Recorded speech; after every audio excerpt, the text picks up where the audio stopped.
Jake's injured mare led him through the snowstorm to a cabin that shouldn't exist, where his dying horse healed in hours instead of weeks. By dawn, he had found the 73 human bones spiraling beneath the floor and understood he would never leave unless he became one of them. Before we continue, don't forget to subscribe to the channel, like the video, and comment where in the world you're watching from. Let's go. The November wind cut through Jake Thornton's leather coat like a blade as he tracked the bay mare through the deepening snow. 3 days he had been searching for her. 3 days since she had broken through the fence during the storm and disappeared into the wilderness that stretched endlessly beyond his ranch. His breath formed white clouds in the frigid air, and his fingers had long since lost feeling despite the worn gloves he wore. The mare, Rosie, was more than just livestock to him. She had been his father's favorite, the last living connection to a man who had died too young and left Jake with a failing ranch and memories that sometimes felt heavier than the Montana mountains surrounding him.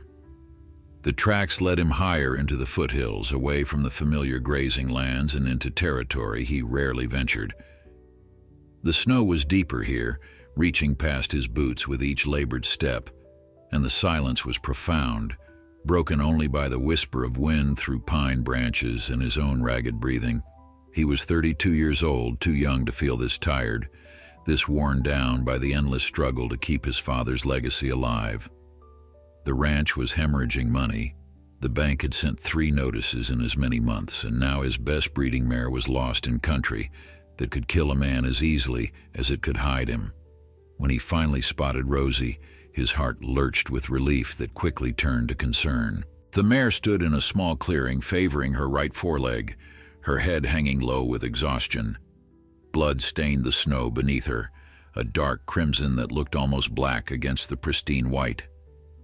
Jake approached slowly, speaking in the low, soothing tones his father had taught him, the same voice that had gentled countless horses over the years. Rosie's ears flicked toward him, but she didn't try to run. That alone told him how badly she was hurt. The wound on her leg was deep, a jagged gash that could have been caused by barbed wire or a sharp rock. She had lost blood, too much blood, and the way she trembled suggested shock was setting in. Jake knew he should put her down right there, end her suffering with the revolver he carried for such purposes. But something in her eyes, a desperate intelligence that seemed to plead with him for one more chance, made him hesitate. Besides, if he could save her, she might still produce the foals that could turn his fortune around. It was a practical consideration wrapped in sentiment, the kind of calculation he had learned to make since his father's death. He fashioned a makeshift bandage from his spare shirt, wrapping the wound as best he could with fingers that shook from cold and fatigue. As he worked, Rosie turned her head and looked past him, toward a direction he had not yet explored. Her ears pricked forward with sudden alertness, and she made a low sound in her throat, something between a whinny and a groan. Jake followed her gaze and felt his breath catch. Through the trees, barely visible through the falling snow, he could make out the shape of a structure. A house, isolated and unexpected this far into the wilderness. Hope surged through him. If someone lived there, they might have supplies, shelter, maybe even a way to contact a veterinarian.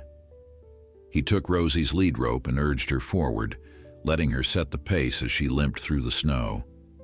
The mare seemed eager now, pulling toward the house with more strength than he thought she possessed. It was as if she had been trying to reach this place all along, as if the house had been her destination rather than a random discovery. As they drew closer, Jake began to notice details that made unease prickle along his spine. The cabin was old, built from logs that had weathered to a dark gray, but it was well maintained. Smoke rose from the stone chimney, a thin white column that spoke of a fire burning inside. The windows glowed with lamplight, warm and inviting against the gathering dusk. But there were no tracks in the snow, no signs of recent activity outside, no woodpile being depleted, no path worn to an outhouse or barn. It was as if the house existed in some pocket of time, where the normal rules of frontier living did not apply. The front porch was swept clean of snow, despite the storm that had been raging for hours. Jake tied Rosie to the porch rail, his hands moving automatically while his mind tried to process what he was seeing. The door was painted red, an unusual choice for a wilderness cabin, and the paint looked fresh, unblemished by weather or time. Through the window, he could see the flicker of firelight dancing across wooden walls, but he could not make out any movement inside, could not see the person who must be tending that fire. He knocked, the sound sharp and intrusive in the mountain silence. Nothing. He waited, counting his heartbeats, listening for footsteps or voices. Still nothing. Rosie shifted behind him, her breathing labored and painful to hear.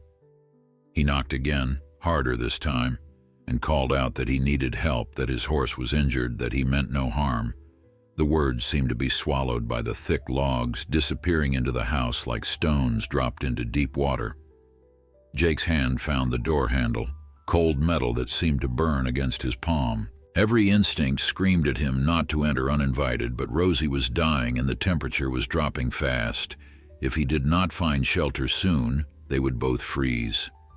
He turned the handle and felt it give way easily, too easily, as if the door had been waiting for him. The hinges made no sound as it swung open, revealing an interior that stole the breath from his lungs and made his blood run cold with a fear he could not name but felt in every fiber of his being. The inside of the cabin was wrong in ways that Jake's rational mind struggled to comprehend. The fire crackled cheerfully in the stone hearth, casting dancing shadows across walls lined with photographs in ornate frames. A kettle sat on the iron stove, steam rising from its spout as if someone had just set it to boil. The table was laid for supper, 2 plates with food still steaming, silverware arranged with careful precision. But there was no one there. The chairs sat empty, pushed back slightly as if their occupants had just risen and stepped away for a moment. Jake stood frozen in the doorway, his mind cataloging details that did not fit together into any sensible pattern. The calendar on the wall showed November 1887, but the date circled in red ink was today's date. A woman's shawl hung on a peg by the door, still swaying slightly as if disturbed by recent movement. A man's pipe rested in an ashtray, its bowl warm to the touch when Jake reached out with trembling fingers to confirm what his eyes were telling him. Someone had been here moments ago. Someone might still be here, watching him from shadows he could not penetrate. The photographs drew his attention with magnetic force. They covered every available space on the walls, dozens of them, maybe hundreds. All showed the same couple, a stern-looking man with a thick beard and weathered face, and a woman whose beauty was severe and unsettling. They stood in front of this very cabin in some pictures, their expressions never changing, never smiling, their eyes fixed on the camera with an intensity that made Jake want to look away. But what disturbed him most was the progression he noticed as his gaze traveled around the room. In the earliest photographs, the couple looked young and vital. As the images continued chronologically, they aged, their faces growing lined, their postures becoming stooped. The final photograph showed them ancient and frail, but their eyes remained the same, burning with an unnatural light that seemed to follow Jake as he moved through the cabin. He should leave. Every survival instinct he possessed screamed at him to back out of this place, take Rosie, and risk the cold rather than stay in this house where supper cooked itself, and time seemed to fold in on itself like a map being refolded wrong.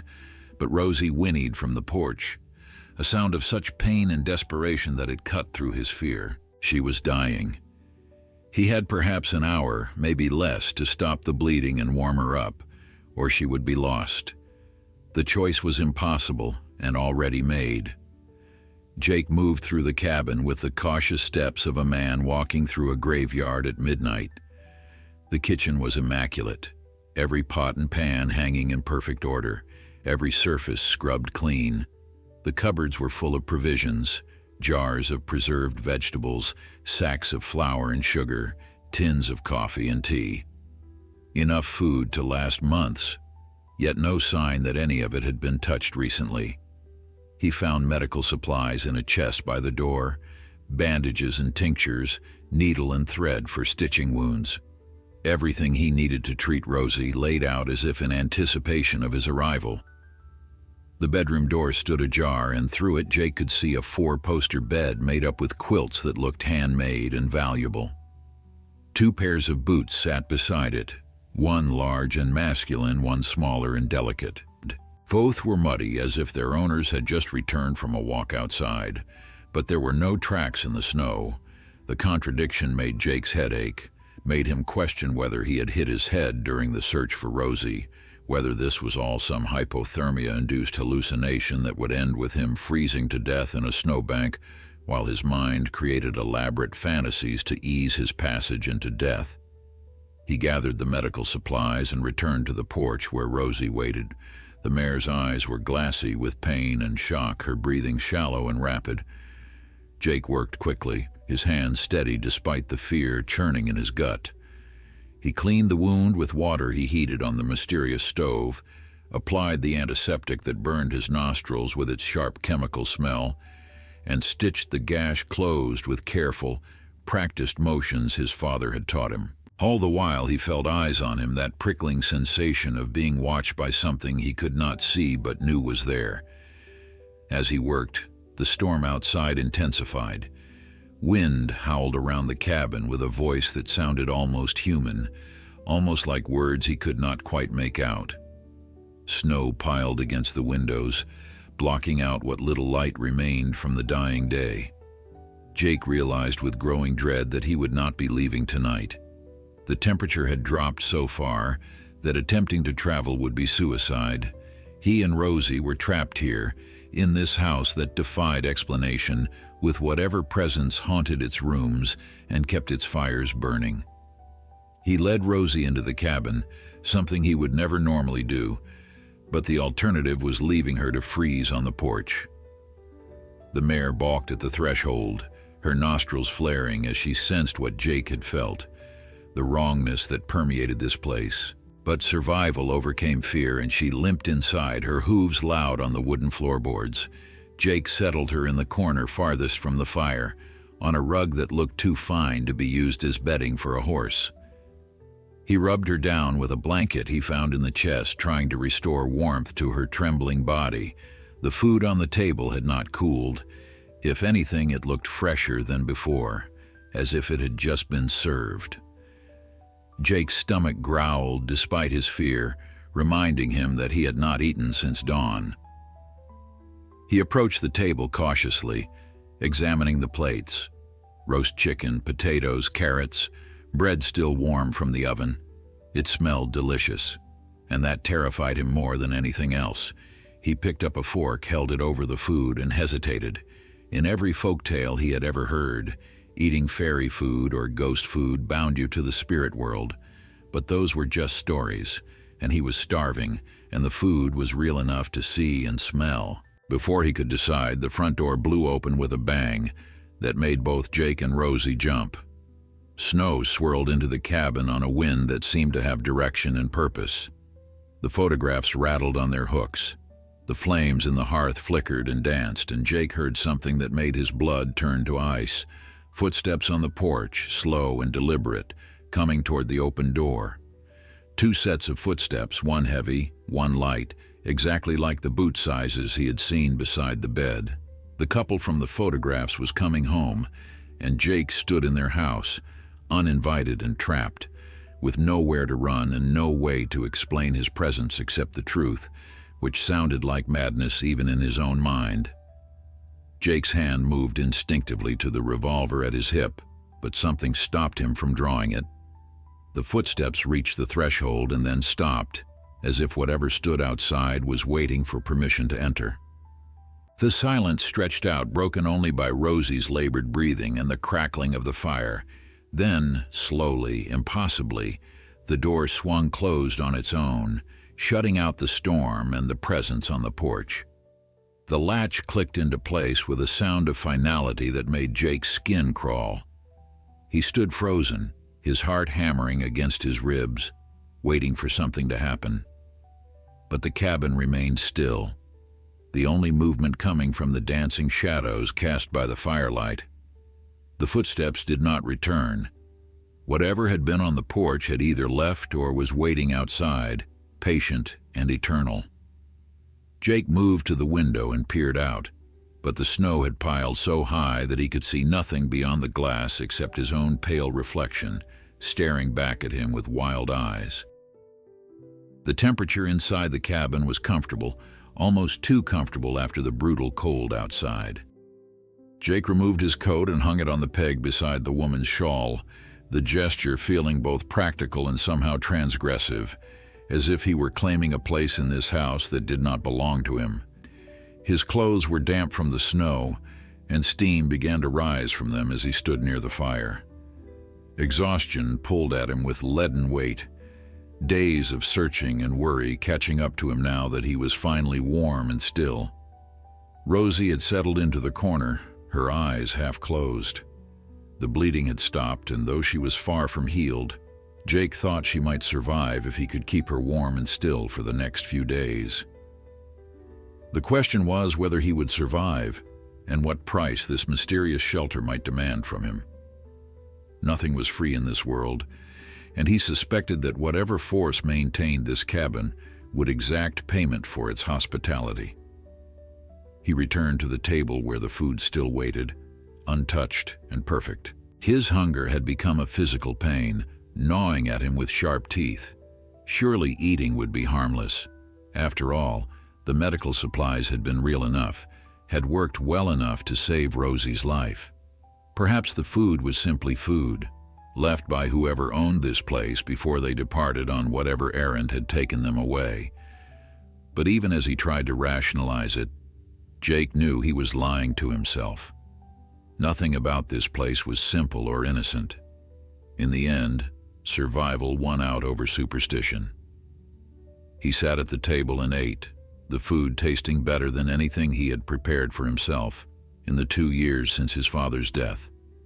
The chicken was tender and perfectly seasoned, the vegetables cooked just right, the bread soft and warm.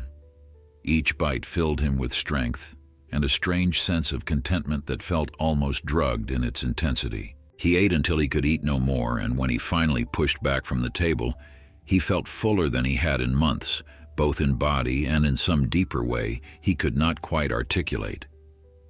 The exhaustion that had been pulling at him became overwhelming. Jake's eyes grew heavy. His limbs felt weighted down as if filled with sand. He knew he should stay alert, should keep watch for whatever presences inhabited this place, but his body had other ideas. The bedroom beckoned to him, that 4-poster bed with its inviting quilts. Surely a few hours of rest would not hurt. He would wake refreshed, able to think more clearly, able to plan his escape once the storm passed. He stumbled to the bedroom, barely aware of his own movements. The bed was exactly as comfortable as it looked. The mattress neither too soft nor too firm, the quilts warm without being stifling. As his head hit the pillow, Jake had one final thought, a warning that tried to surface through the fog of sleep, claiming him. This was wrong. He should not sleep here. But the thought dissolved before it could fully form, and he spiraled down into darkness that felt ancient and hungry. His dreams were vivid and disturbing. He saw the couple from the photographs, younger than in their images, building this cabin with their own hands. The man swung an axe with practiced precision, felling trees that became walls and floors. The woman chinked the gaps with mud and moss, her hands moving with methodical care. They worked in silence, never speaking, never smiling, driven by some purpose Jake could not fathom. When the cabin was complete, they stood before it, and the woman spoke a single sentence that Jake heard clearly, despite the decades that separated them. A home built on stolen ground will demand stolen years. The scene shifted, and Jake saw them aging rapidly, their lives passing in moments. Seasons changed around them like pages flipping in a book. Spring, summer, fall, winter, over and over again, each cycle taking more from them until they were ancient and brittle. But they did not die. They could not die. The cabin held them, sustained them, fed on them. They were bound to this place by whatever curse or bargain they had made, trapped in an endless existence that was neither living nor death. Jake tried to wake, but the dreams held him fast. He saw other travelers finding the cabin over the years, drawn by need or accident, just as he had been. He saw them enter, saw them eat the food and sleep in the bed, saw them wake changed in ways they did not yet understand. Some left quickly, sensing danger and fleeing while they still could. Others stayed, seduced by the comfort and warmth, and those who stayed too long began to appear in the photographs, their faces joining the collection on the walls, their lives becoming part of whatever dark bargain sustained this place. He saw Rosie in his dream, no longer injured but whole and healthy, standing in the clearing where he had found her. But it was not the present. It was weeks ago, before the storm, before she had broken through the fence. She stood perfectly still, staring at something in the distance. And then she turned and walked deliberately toward the mountains, toward this cabin. She had been called here, summoned by something that needed fresh blood and fresh years to feed upon. And Jake had followed, helpless as a moth drawn to flame. The realization struck him with the force of a physical blow. This was a trap, carefully constructed and baited with his own desperation. Rosie had not broken through the fence by accident. She had been lured away, injured just enough to need help but not enough to die before reaching this place. And he, faithful and predictable, had followed exactly as planned. The cabin needed someone new, someone young and strong. The old couple had served their purpose, had given all they had to give. Now it was his turn. Jake woke with a gasp, his body jerking upright in the four-poster bed. Sunlight streamed through the windows, bright and cheerful, painting golden squares on the wooden floor. For a moment he was disoriented, unable to reconcile the pleasant morning scene with the horror of his dreams. Then memory came flooding back, and he scrambled out of the bed as if it had burned him. How long had he slept? The angle of the sun suggested late morning, which meant he had been unconscious for nearly 12 hours. 12 hours during which anything could have happened, during which the house could have worked its will on him. He examined himself frantically, looking for signs of change. His hands were still his hands, weathered and calloused from ranch work. His face, when he found a mirror hanging on the wall, was still his face, though perhaps more drawn and haggard than before. He pulled up his sleeves, checking his arms for marks or symbols, but found nothing. Whatever the cabin had done to him while he slept, it was not immediately visible. That thought brought no comfort. Rosie stood in the corner where he had left her, but she was transformed. The wound on her leg had healed to a thin pink scar, weeks of recovery compressed into a single night. She moved freely, without pain or stiffness, testing her weight on the injured leg, as if unable to believe her own restoration. When she saw Jake watching, she nickered softly, a sound of contentment that seemed obscene in this place of trapped years and stolen lives. The cabin had healed her, but Jake knew nothing came without cost. The question was what price Rosie would pay, what price he had already begun to pay. The table had been cleared while he slept, the dishes washed and put away. Fresh coffee steamed in a pot on the stove, its rich aroma filling the cabin with false domesticity. Jake's stomach, despite everything, responded with hungry anticipation. He had eaten the food once already. What difference would a cup of coffee make? But he resisted, understanding that each acceptance of the cabin's hospitality was another link in the chain being forged around him. He needed to leave, needed to get out before the trap closed completely. He went to the door and tried the handle. It turned easily under his hand, and the door swung open to reveal a world transformed. The storm had passed, leaving behind snow that sparkled in the sunlight like scattered diamonds. The temperature had risen dramatically. What had been killing cold yesterday was now merely brisk and manageable.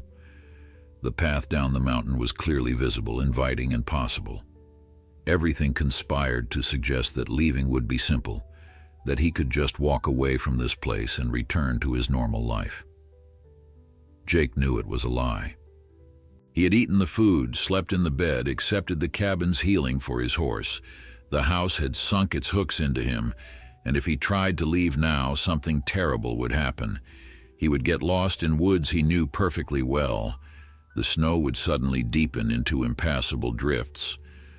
Or perhaps he would simply find himself unable to move his feet in any direction that led away from the cabin. The specifics did not matter. What mattered was that escape would not be as simple as walking through that open door. He turned back to examine the cabin more carefully in the daylight. The photographs that had seemed so numerous last night were even more extensive than he had realized. They covered not just the walls, but were stacked on shelves, tucked into drawers, hidden in trunks and boxes. Hundreds of them, maybe thousands, documenting the long years of the couple's existence. Jake pulled out photographs at random, studying them with growing dread. In the earliest images, the couple looked to be in their 20s, full of vitality despite their stern expressions. The cabin behind them was new, the logs still golden with fresh-cut sap. As he progressed through the photographs, Jake noticed details that confirmed his worst fears. The couple aged, yes, but not naturally. Some pictures showed them looking ancient, their faces collapsed into wrinkled masks of age. Then, in the next photograph, they appeared younger, rejuvenated somehow, only to age again over the next series of images. It was a cycle, Jake realized with sick certainty. The cabin took from them slowly, draining their years away. But then when travelers arrived, when fresh victims stumbled into the trap, it returned some measure of youth to its primary prisoners, feeding them scraps from its table while it prepared to add new guests to its collection. In one photograph near the bottom of a trunk, Jake found something that made his heart stop. A young couple stood beside the older pair, all four people arranged stiffly before the cabin.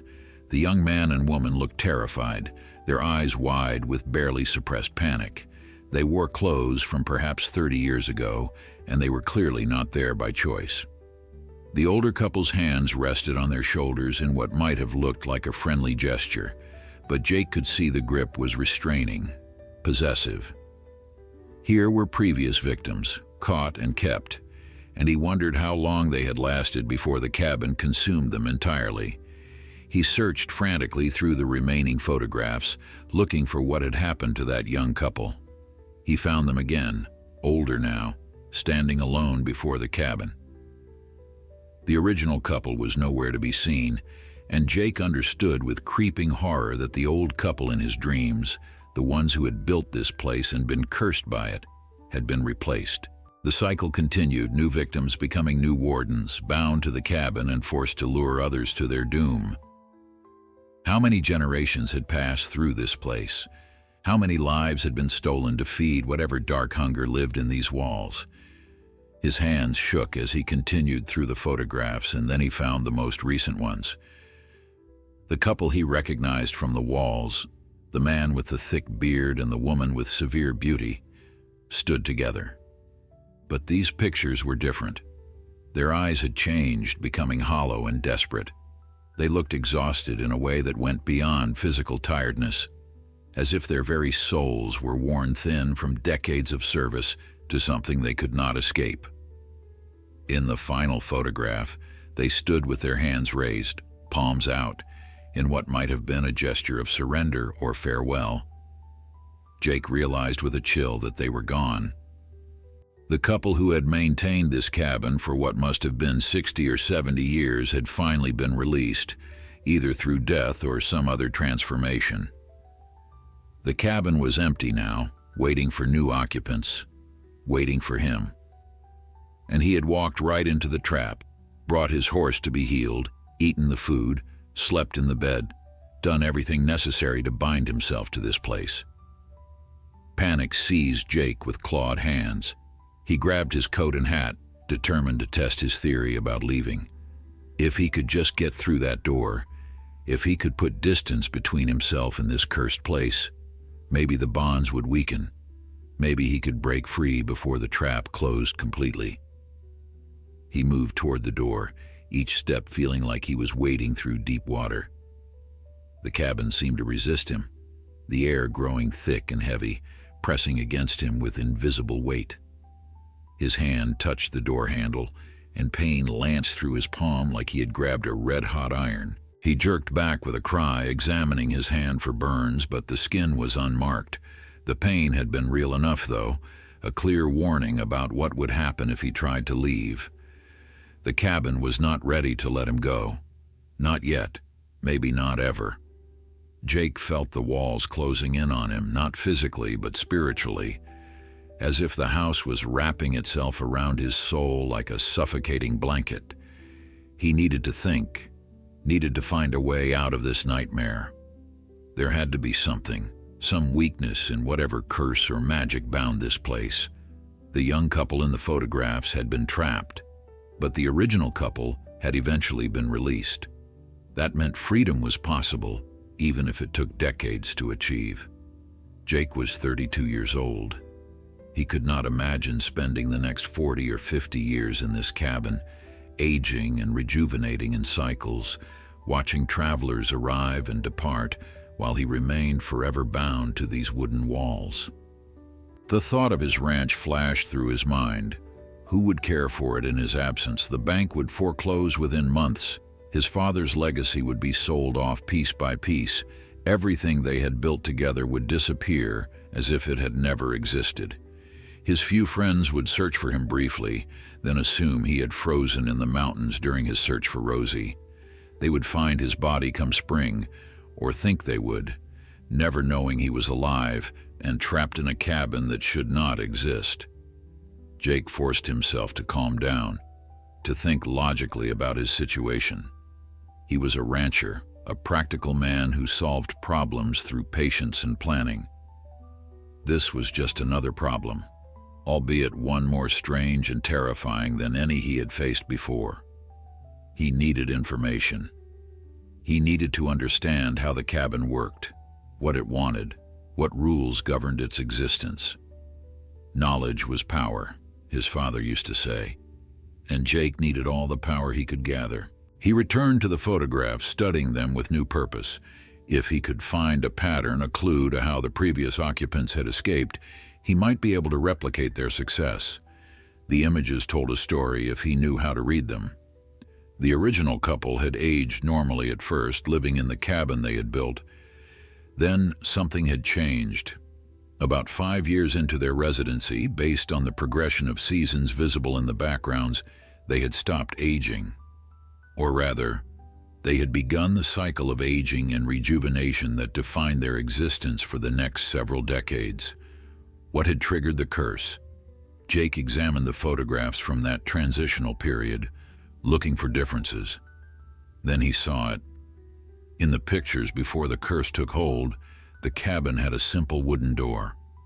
In the pictures after, the door was painted red, that vivid crimson that had struck him as unusual when he first arrived. Something had happened between those two sets of photographs, something that had transformed a normal cabin into a supernatural trap.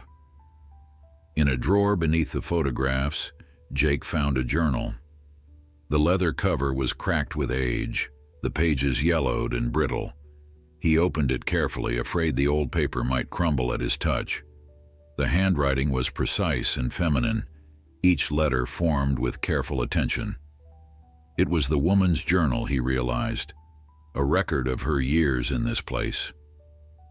His hands trembled as he began to read, hungry for any information that might help him understand what he was facing. The first entries were mundane, documenting daily life on the frontier. The woman, whose name was Elizabeth, had come west with her husband Thomas after the Civil War. They had claimed this land, built this cabin with their own hands, full of dreams about creating a life in the wilderness. For the first few years, their entries reflected normal frontier struggles. Hard winters, scarce game, the loneliness of isolation. Elizabeth wrote about missing her family back east, about the silence that sometimes felt like it would drive her mad. Then the entries changed. Elizabeth described finding something while digging a root cellar. Bones, she wrote. Human bones buried beneath where they had built their cabin. Dozens of them, maybe hundreds, arranged in patterns that suggested ritual rather than random burial. Thomas had wanted to rebury them immediately, to pretend they had never made the discovery. But Elizabeth had been curious. She had examined the bones, trying to understand what had happened here before they arrived. That was the mistake, Jake realized with growing horror. That was the moment everything went wrong. Elizabeth described strange dreams that began after her discovery, visions of the people who had died here. They had been Native American, she thought, though she could not identify the tribe. They had died violently, suddenly, their lives cut short by disease or massacre. The land remembered their deaths, held onto the trauma like a scar that would not heal. Elizabeth had tried to honor the dead.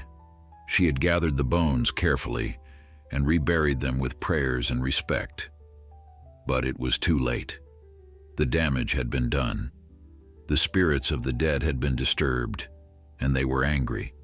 They had claimed the cabin built on their graves, claimed Elizabeth and Thomas as payment for the desecration. The red door had appeared overnight, painted by unseen hands, marking the cabin as a place of death and captivity. Jake read faster, his heart pounding, as Elizabeth's elegant handwriting detailed the horror that followed. The aging and rejuvenation cycle began immediately. Within weeks, they realized they could not leave. Every attempt to abandon the cabin ended in pain or disorientation. They would find themselves back on the porch, unable to remember how they had returned. Travelers began to arrive, drawn by the same mysterious force that had called Rosie. Some escaped quickly, but others stayed too long, accepting the cabin's hospitality, and those who stayed became part of the house's collection. The later entries grew more desperate. Elizabeth wrote about the weight of years, the exhaustion of maintaining the cabin's illusion of normalcy. She described watching travelers arrive with a mixture of hope and despair, hoping they would be smart enough to leave quickly, despairing when they stayed and became trapped.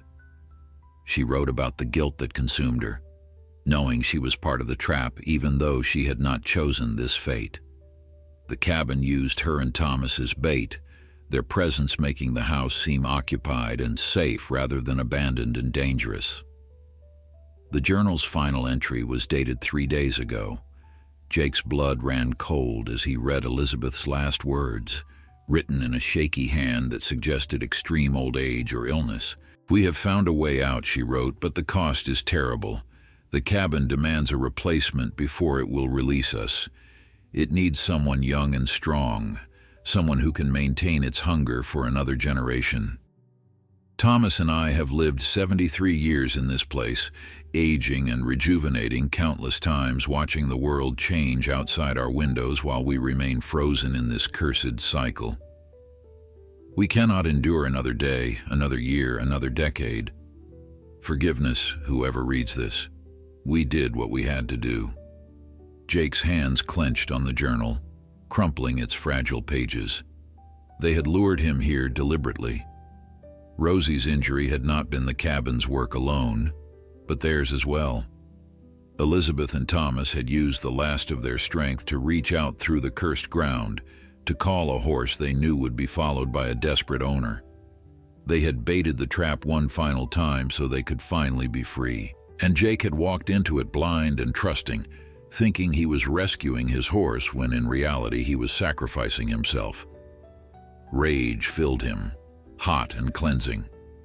He wanted to destroy this place, burn it to the ground, scatter the cursed bones and salt the earth so nothing would ever grow here again. But even as the impulse seized him, he knew it would accomplish nothing. The cabin had stood for over 70 years, had survived fire, storm, and time itself. It was sustained by something beyond the physical, by spirits that could not be burned or scattered. Violence would only bind him more tightly, would mark him as hostile, and make his captivity more painful. He needed another approach. Jake forced himself to think like a rancher, like someone who worked with stubborn animals in uncooperative weather. You could not force nature to bend to your will. You had to understand it, work with it, find the paths of least resistance. The cabin was like that, he realized. It had rules, patterns, weaknesses that could be exploited if he was clever enough to find them. Elizabeth had been here for 73 years. She must have learned something during that time, discovered some loophole or limitation to the curse. He continued reading the journal, going back through earlier entries, looking for clues. Elizabeth described experiments she and Thomas had conducted over the years, testing the boundaries of their prison. They could not leave the cabin for more than a few hours at a time. The farther they walked from the house, the more intense the pull to return became.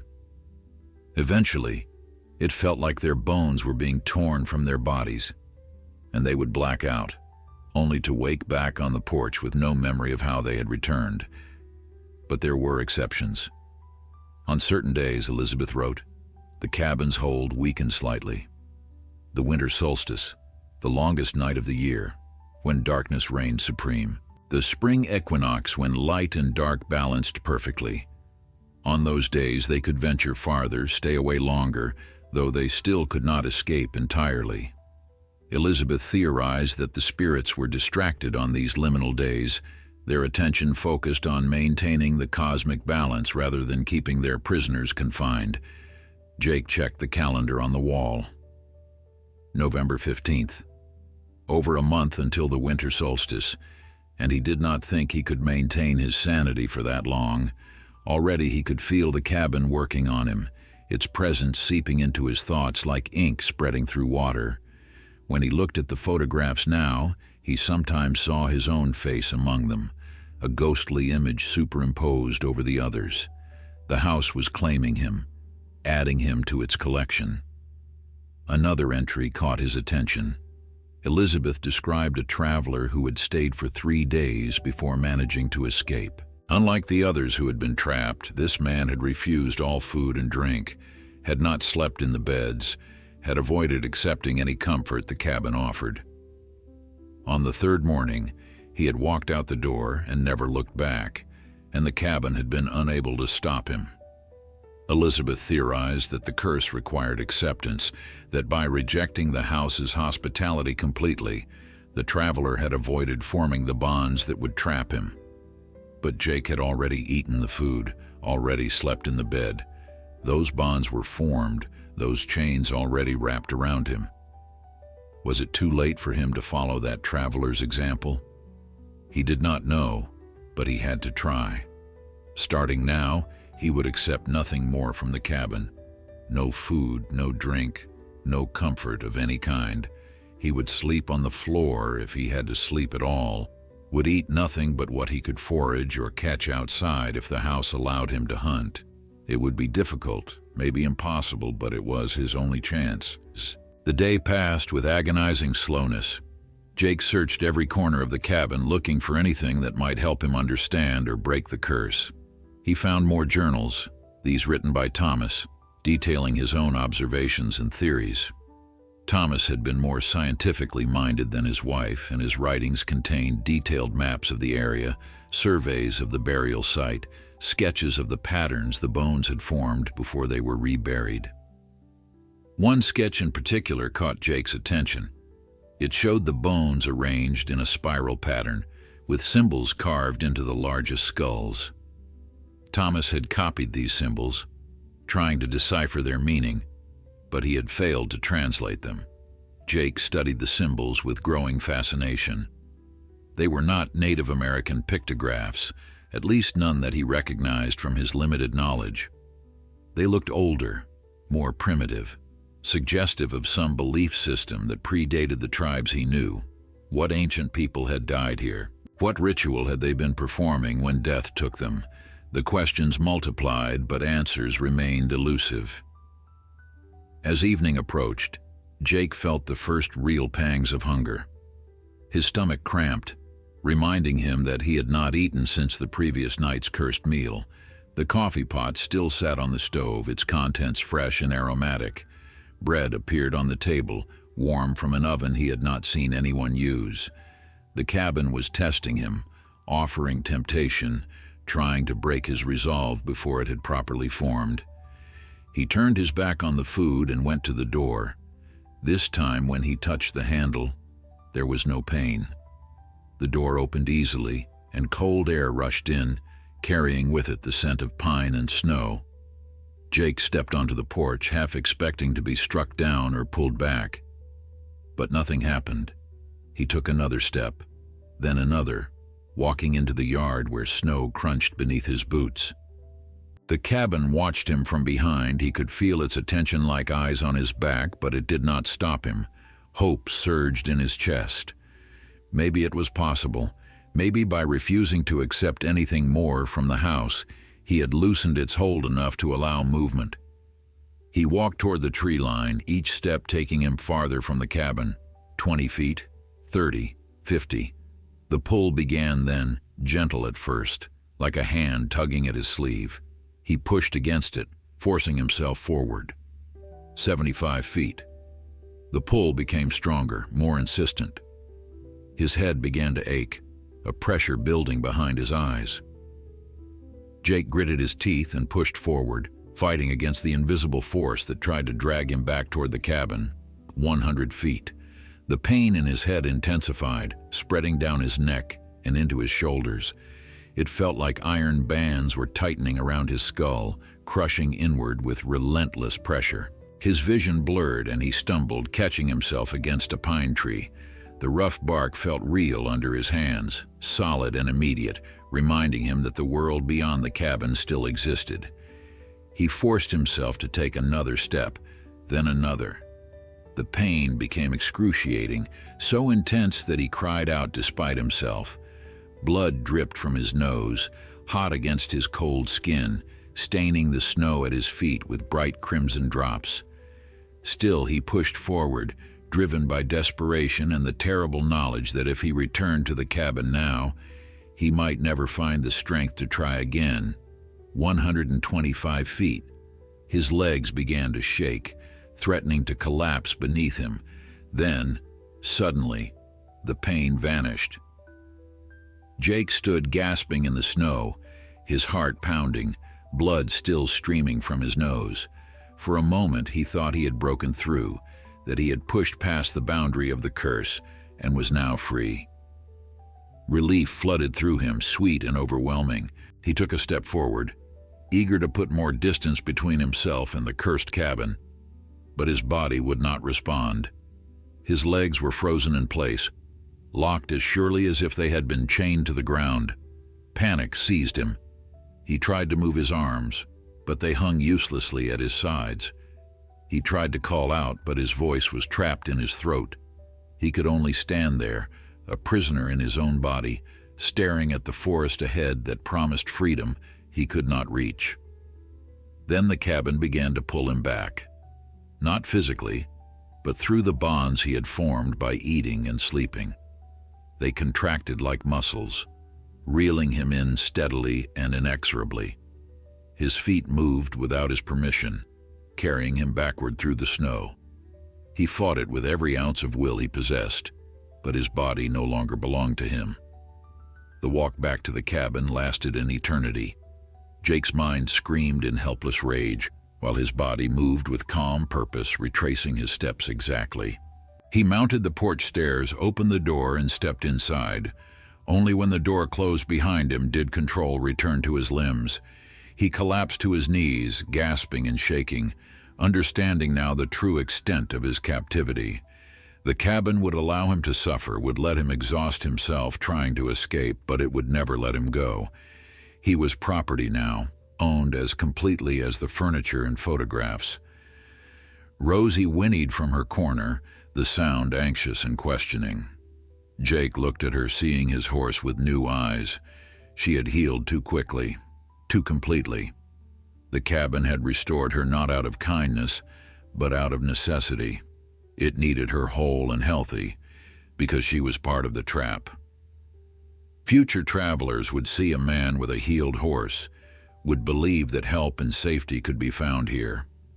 Rosie had become another tool in the house's arsenal, another lure to draw the desperate and lost. Night fell quickly in the mountains, darkness swallowing the world beyond the windows. Inside the cabin, lamps lit themselves with flames that burned without consuming oil. The fire in the hearth crackled merrily, its warmth pressing against Jake's cold skin. Food appeared on the table again, more tempting than before.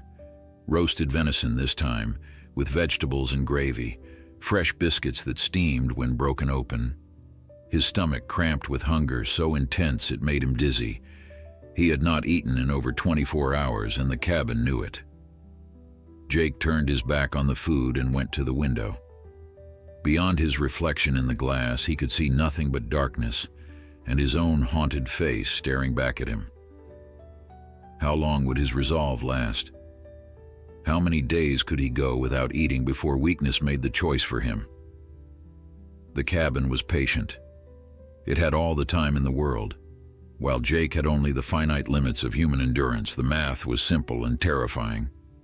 He thought about his ranch, about the life he would never return to. Who would feed his other horses, his cattle? Who would repair the fences and prepare for winter?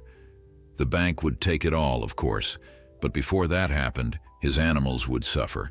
They depended on him, and he had failed them by following Rosie into this trap. The guilt was almost worse than the fear, a weight that pressed down on him until he could barely breathe. A sound from the bedroom made him turn. The door, which he had left closed, now stood open. Through it, he could see the four-poster bed with its inviting quilts. His body ached with exhaustion, the kind of bone-deep weariness that came from physical and emotional trauma.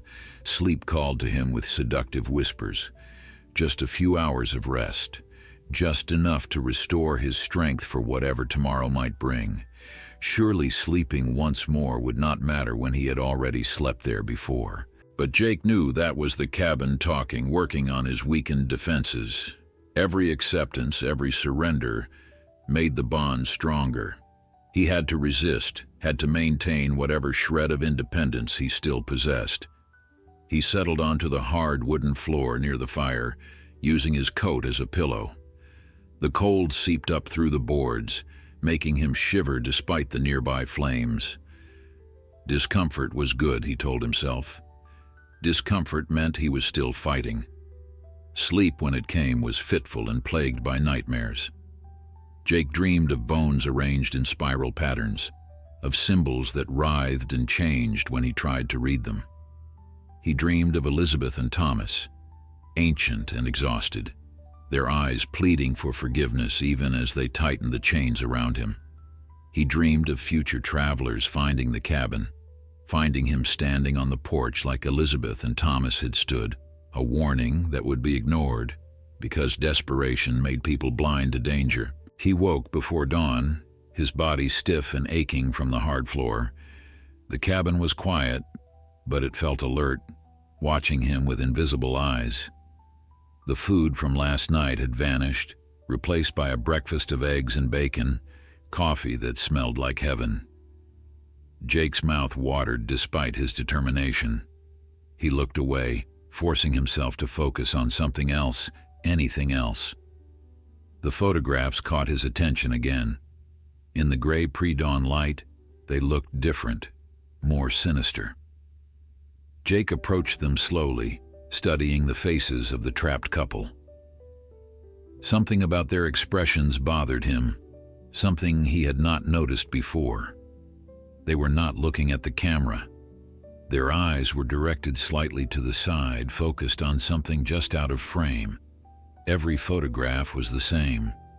Their attention was always captured by something the photographer had not documented.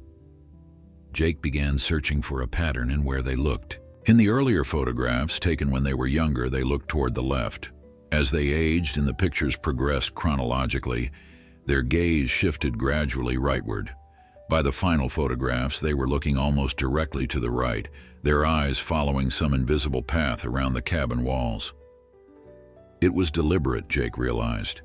They had been leaving a message, using the only method available to them. He followed their gaze, starting from the earliest photograph and moving around the room. The path led him in a circle around the cabin's interior, passing windows, furniture, and doors. At first, he saw nothing unusual, just the ordinary contents of a frontier home. But as he traced the route more carefully, paying attention to small details, he began to notice inconsistencies. A floorboard that sat slightly higher than its neighbors. A section of wall where the chinking looked fresher than the surrounding material. A loose stone in the hearth that wobbled when he pressed it. Jake knelt by the hearth and worked the loose stone free. Behind it, carved into the unexposed stone beneath, were symbols. The same symbols Thomas had copied from the skulls in the burial ground. His heart raced as he examined them, understanding that this was important, that Elizabeth and Thomas had been trying to tell him something crucial. But what did the symbols mean? He had no knowledge of ancient languages, no way to translate markings that might be thousands of years old. He returned to Thomas's journal, finding the page where the symbols had been sketched and studied. Thomas had made notes about his attempts at translation, comparing them to various Native American languages and finding no matches. But in the margin, written in Elizabeth's handwriting, was a single sentence that Thomas must have overlooked or not understood. The dead do not speak our language. They speak in patterns and numbers. The spiral counts years, and each mark is a sacrifice demanded. Jake looked at the spiral pattern Thomas had drawn, seeing it now with new understanding. The bones had been arranged in a spiral with 7 complete rotations, 7 circles, 7 cycles. And along each rotation were marks like notches on a counting stick. He counted them carefully. 73 marks in total. The same number of years Elizabeth had written that she and Thomas had been trapped. The curse demanded 73 years from those it captured, a year for each soul that had died in creating the original spiral. But why 73? The number seemed arbitrary until Jake remembered his history. The 1814 eruption of Mount Tambora, the year without summer, had caused widespread death across North America. He did a quick calculation. If Elizabeth and Thomas had been trapped in 1887 and served 73 years, they would have been released in 1960. But it was now 1887 again, according to the calendar. That could not be right, unless time inside the cabin moved differently than time outside. Jake went to the window and looked out at the landscape. Snow, pine trees, mountains in the distance. It all looked the same as yesterday. But was it? He realized with creeping horror that he had no way to verify what year it was outside these walls. The cabin existed in its own pocket of time, cycling through the same patterns, the same seasons, over and over again. A person could live 73 years here while only weeks or months passed in the outside world. Or the reverse could be true. Decades could pass outside while days crawled by inside. The implications were staggering. If he was trapped here for 73 years of cabin time, everyone he knew would be dead when he emerged. The world would have changed beyond recognition. His ranch would be long gone, sold and resold, built over or returned to wilderness. He would be a ghost stepping into a future that had no place for him. The isolation would be worse than death, a living burial in time rather than earth. But there was something else in Elizabeth's note. Each mark is a sacrifice demanded. Did that mean the curse required 73 years? Or could it be satisfied with 73 sacrifices of another kind? Jake's mind raced through possibilities. The cabin fed on years, on life force, on the vitality of those it trapped. What if he could give it what it needed without surrendering his own life? What if there was another way to pay the debt? He thought about Rosie, healed and whole in the corner. The cabin had spent power to restore her, had drawn on its reserves to make her useful as bait. That meant it could be depleted, could be made weak through expenditure. If Jake could force it to spend more energy than it took in, perhaps he could starve it into releasing him. But how? The house was careful, patient, designed to take far more than it gave. The morning grew brighter, sunlight streaming through the windows in golden shafts. Jake's hunger had become a constant gnawing presence, making it difficult to think clearly. He estimated it had been 36 hours since he had last eaten. He could go longer, days longer if necessary, but his body was already weakening. Every movement required conscious effort, and his thoughts felt sluggish and disconnected. He needed food, but accepting it meant strengthening the bonds that held him. A sound from outside made him freeze, footsteps crunching in the snow, approaching the cabin. Jake's heart leaped with hope. Another traveler, someone who might help him escape, or at least someone he could warn away before they fell into the same trap. He rushed to the door and flung it open, ready to shout a warning. But the porch was empty. No footprints marred the snow. The sound came again, closer now, and Jake realized with sick certainty that it was not coming from outside at all. It was coming from below the cabin, from the crawl space beneath the floorboards. Something was moving under the house, pacing back and forth with measured steps. The spirits, he thought, the dead whose bones had been disturbed.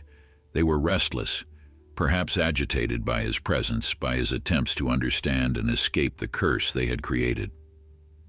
Jake closed the door and backed away slowly. The footsteps continued, following him as he moved through the cabin. When he stopped, they stopped. When he moved, they matched his pace exactly, as if whatever walked below was shadowing his movements. It was a reminder, he realized. The dead were watching him, ensuring he fulfilled his role in their eternal cycle of vengeance and hunger. He returned to the symbols in the hearth, studying them with renewed desperation. There had to be something he was missing, some key to unlock their meaning. Elizabeth had understood, at least partially. Her note about patterns and numbers suggested she had found a way to read the symbols, even if she could not escape their power. Jake traced each mark with his finger, trying to feel some connection, some insight that would reveal their secrets. As he touched the final symbol, pain seared through his hand. He jerked back, crying out, and saw that his fingertip was burned, but not from heat. The burn was cold, like frostbite, and the symbol he had touched now glowed with a faint blue light. The light spread, traveling from one symbol to the next, illuminating them in sequence. They pulsed with an otherworldly radiance, and Jake heard a sound like wind chimes, distant and mournful. The floor beneath him trembled. Dust sifted down from the ceiling beams, the photographs rattled on their hooks, and the fire in the hearth surged upward, its flames turning from orange to blue to something darker that hurt to look at. Jake scrambled backward, terrified that he had triggered something catastrophic, but the trembling stopped as suddenly as it had begun. The symbols faded back to dormancy, and the cabin returned to its usual unsettling stillness. But something had changed. Jake could feel it. A shift in the atmosphere, a loosening of the invisible bonds that held him. When he touched the door handle, there was no pain. He opened the door and stepped onto the porch, and the pull that had dragged him back before was weaker now, manageable. He had done something right, had activated some mechanism that Elizabeth and Thomas had discovered or created. The symbols were not just a message, they were a tool, a weapon against the curse itself. Jake stood on the porch, testing his newfound freedom. He walked to the edge of the steps, then down into the snow-covered yard. 20 feet, 30. The pull was there, but it felt different now, less like iron chains and more like a strong wind he could lean against. 50 feet. His head began to ache, but the pain was bearable, nothing like the crushing agony of his previous attempt. He pushed farther, driven by hope that burned brighter than it had since he first entered this cursed place. 100 feet. The pain intensified but remained tolerable. Jake could feel the cabin's anger, its frustration at his resistance. The house had expected him to be completely bound by now, docile and trapped like Elizabeth and Thomas had been. But touching the symbols had changed the equation somehow, had given him leverage he did not fully understand, but was desperate to exploit. He took another step, then another, each one a small victory against the force that had claimed so many before him. At 150 feet, Jake stopped and looked back at the cabin. It sat in its clearing, smoke still rising from the chimney, windows glowing with welcoming light.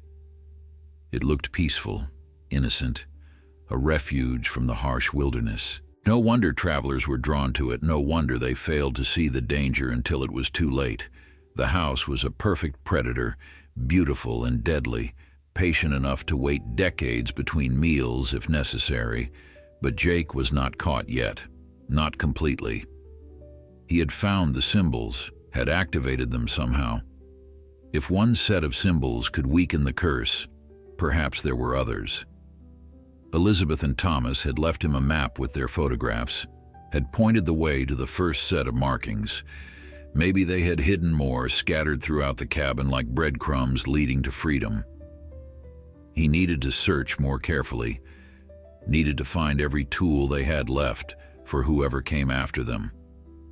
He turned back toward the cabin, walking deliberately now rather than being pulled. It was a small distinction, but an important one. He was choosing to return, maintaining agency even as he re-entered the trap.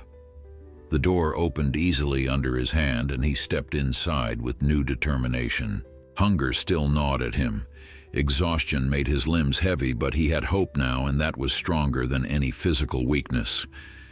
Jake began a systematic search of the cabin, looking for places where symbols might be hidden. The floorboards revealed 3 more locations where marks had been carved into the wood beneath, concealed under furniture or rugs. Each set of symbols was slightly different, variations on the spiral pattern that seemed to be the curse's fundamental structure. Jake touched each one, enduring the cold burn and watching as they lit up with that eerie blue light. With each activation, he felt the bonds loosening further, felt his will becoming stronger than the house's hold on him. In the bedroom, behind the headboard of the 4-poster bed, he found symbols carved directly into the log wall. These were more elaborate than the others, incorporating elements that looked almost like a map. Jake studied them carefully, comparing them to Thomas's sketches in the journal. These marked the location of the burial ground, he realized, the spiral of bones that had started everything. If he could find that place, if he could see the original pattern with his own eyes, perhaps he could understand how to break the curse completely. The challenge was that the burial ground was beneath the cabin itself. Thomas had written about discovering it while digging the root cellar, which meant it was directly under the floorboards where Jake now stood.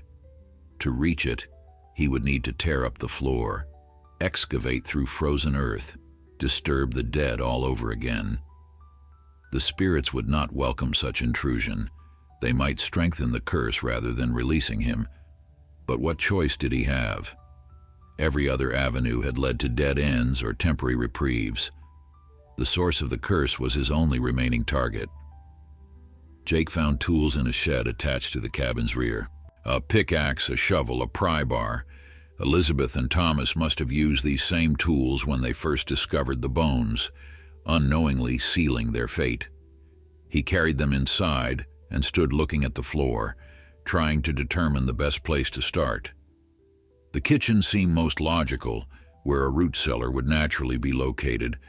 He moved the table and chairs aside, rolled up the rug, and began prying up floorboards. The wood came up easily, too easily, as if it had been removed and replaced many times before. Beneath the boards, Jake found not the frozen earth he expected, but a carefully constructed hatch, complete with iron hinges and a recessed handle. Elizabeth and Thomas had been down there, he realized. They had excavated the burial ground, studied it, tried to understand it. And they had left this entrance for whoever came next, another tool in their careful legacy of hope. Jake lifted the hatch and peered into the darkness below. A ladder led down into blackness that seemed to swallow light. Cold air rose from the opening, carrying with it a smell that made his stomach turn. Not rot exactly, but something older and stranger, like earth that had not been disturbed since the world was young. He lit a lantern and started down, each rung of the ladder taking him deeper into the secret heart of the curse. The chamber beneath the cabin was larger than he expected, a natural cavity in the stone that had been enlarged by human hands. The walls were smooth, carved with more symbols that glowed faintly in the lantern light, as if responding to his presence.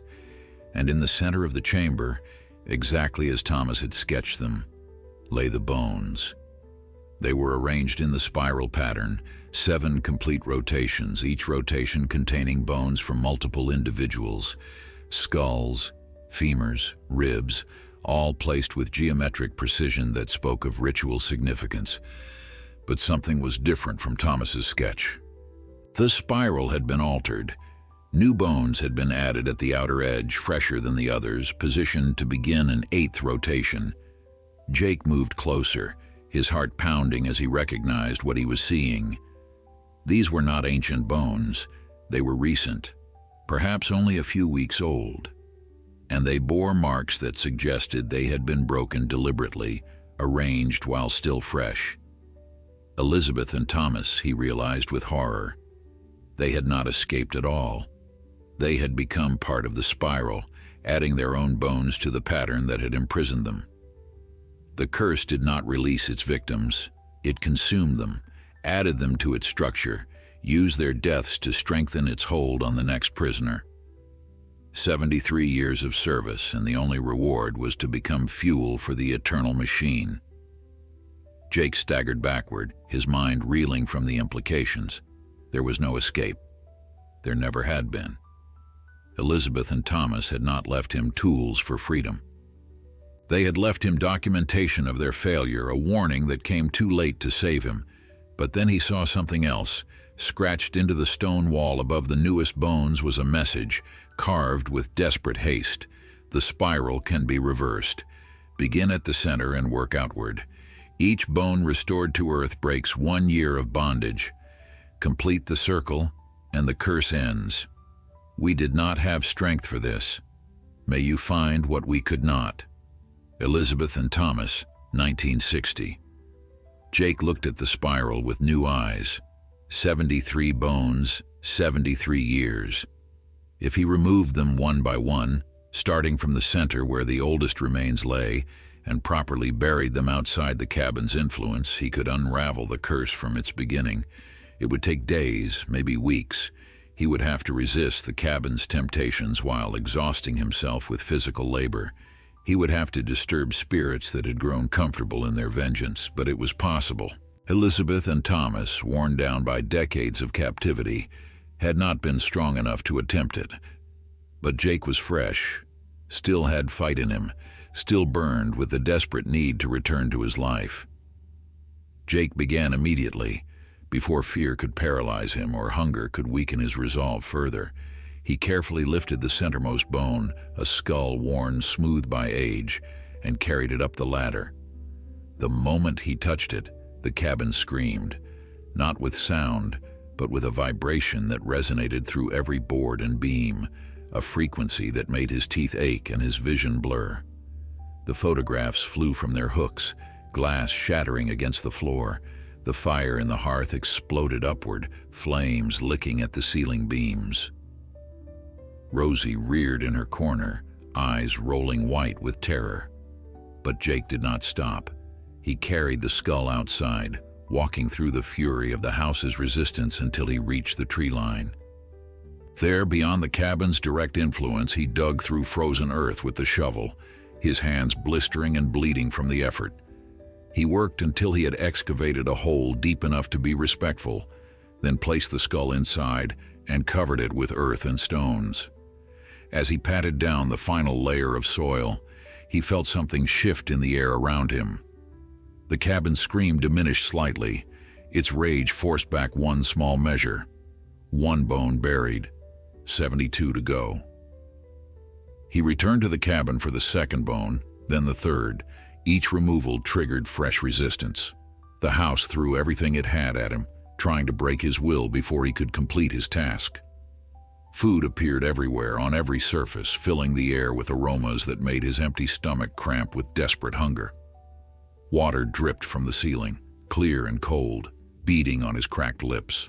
The bed in the room seemed to grow larger, more inviting, promising rest that his exhausted body craved with animal intensity. Jake ignored it all. He worked through the day and into the night, his movements becoming mechanical, driven by will alone when strength failed. Each bone was a small victory, each burial a step closer to freedom. The cabin grew colder as its power diminished, the supernatural warmth fading to reveal the true November chill. The lamps flickered and died, leaving only his lantern to guide him. The food spoiled before his eyes, revealing itself as the illusion it had always been. By the morning of the third day, Jake had buried 40 bones. He was barely conscious, moving in a dream state where pain and exhaustion blurred into a constant background noise.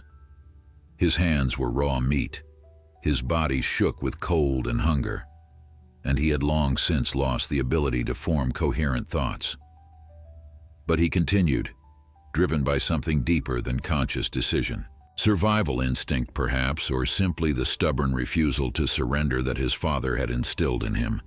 The spirits began appearing when he reached bone number 50, translucent figures that materialized in the corners of his vision, watching him with expressions that might have been anger or might have been hope. He could not tell and did not care. He just kept working, kept carrying bones up the ladder, kept digging graves in earth that grew harder with each excavation. His world narrowed to this single task, this endless cycle of descent and ascent, of digging and burying. At bone number 63, the cabin made its final attempt to stop him. The floor above the burial chamber collapsed, timber and debris crashing down into the spiral room. Jake was knocked from the ladder, falling hard onto the stone floor. Pain exploded through his left arm, sharp and nauseating. Broken, he thought distantly. His arm was broken, but he could still walk, he could still dig with one hand. He could still finish what he had started.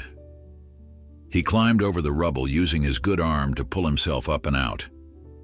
The cabin was destroying itself, unable to maintain its structure as the curse unwound.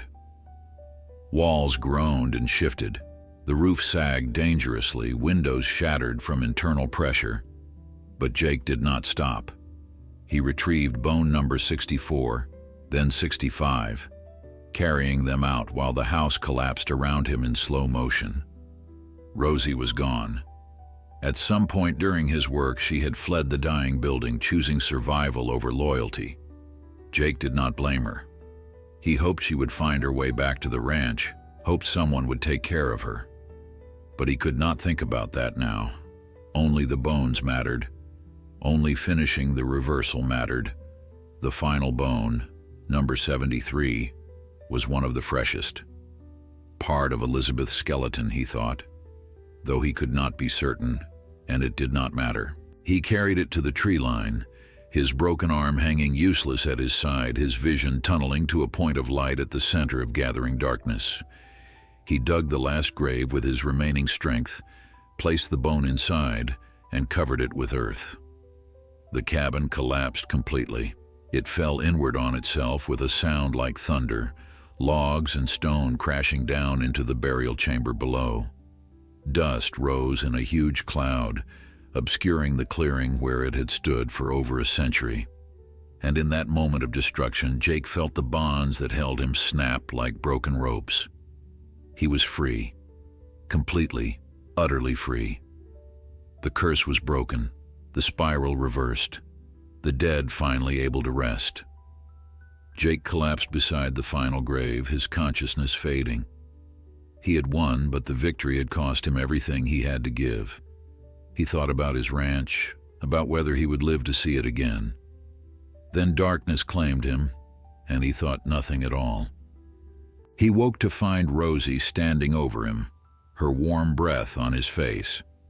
The sun was high overhead, and the clearing where the cabin had stood was empty except for scattered logs and a rectangular depression marking where the foundation had been.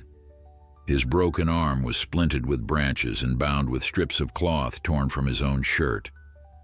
Someone had tended to him while he slept, though no one was visible now. The spirits perhaps offering thanks for their liberation. Or maybe just his own hands working on instinct before unconsciousness took him. Jake mounted Rosie with difficulty, his body protesting every movement. But he was alive, and he was free, and the path down the mountain lay clear before him. Behind him, the clearing stood empty and peaceful, just another forgotten spot in the endless wilderness. No future travelers would find shelter there. No more lives would be stolen to feed an ancient hunger.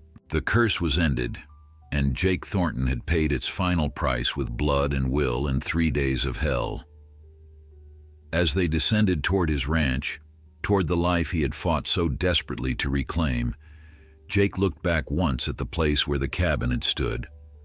The snow had already begun covering the debris, nature reclaiming what had been stolen from it so long ago. In a few years, no trace would remain. The forest would grow over the scars, and only the properly buried bones would mark what had happened here. It was enough. It had to be enough. Jake turned his face toward home and did not look back again.